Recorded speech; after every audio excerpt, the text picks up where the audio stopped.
your publications you refer to the second wave of evidence-based management. Here we go again. Okay. Would you please elaborate on this?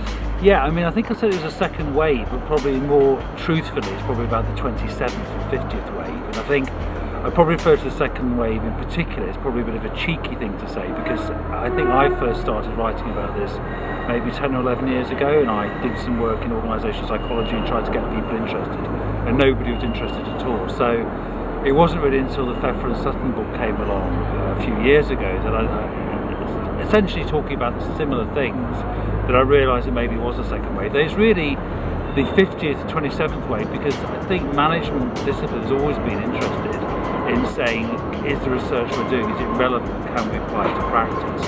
So in a sense, although evidence-based management is a relatively new way of thinking about it, actually I think whenever people have tried to understand organisations and do research in them and with them, I think they've always been asking a question: can this research be applied? Is it useful? Not that it has to be, but can it in principle be applied to help improve practice? So in that sense, the evidence-based management is picking up on a very, very old theme, really.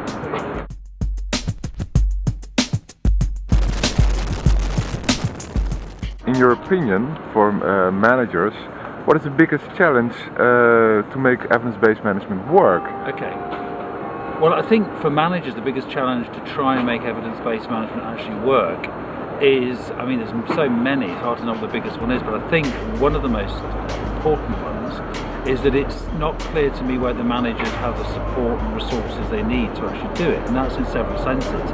I think first of all, I mean, certainly in the case of human resource management, I sometimes talk to HR managers and they say they'd like to take an evidence-based approach, but actually the organisation doesn't necessarily want them to. They want answers tomorrow. They've decided they want certain, say, in the case of HRM, certain HR techniques to be implemented. Even though the manager may say, well, let's go and look at the evidence, let's think about this, it's too late, they just want it to be done. I think one of the first barriers is actually the organisation itself.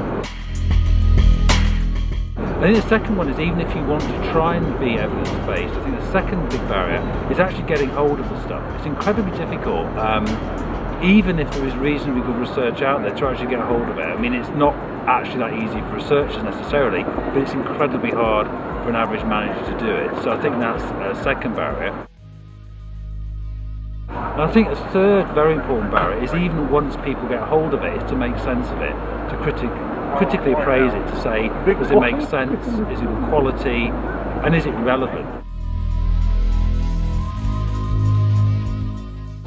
And then when you've done all that, the next barrier, I guess, is actually integrating all that together with your own experience, the context of the organisation, to really try and help you make a decision which pulls together, I guess, all those things: your experience, the organisational context, the wishes and desires of stakeholders, and the evidence itself. And that's quite a difficult thing to do.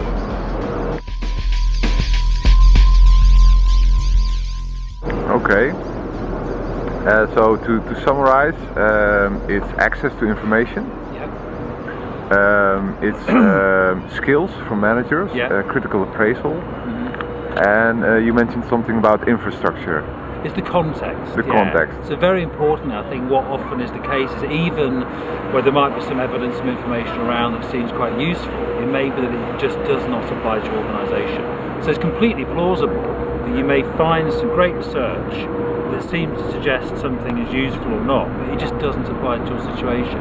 And I think that's the difficult thing, after you've gone through this whole process, they say, you know what, I just don't think it's relevant here. But that's the skill. I think part of the skill of trying to be an evidence-based practitioner is knowing when something is and is not relevant to your situation. Thank you very much. Okay. Talk to you later.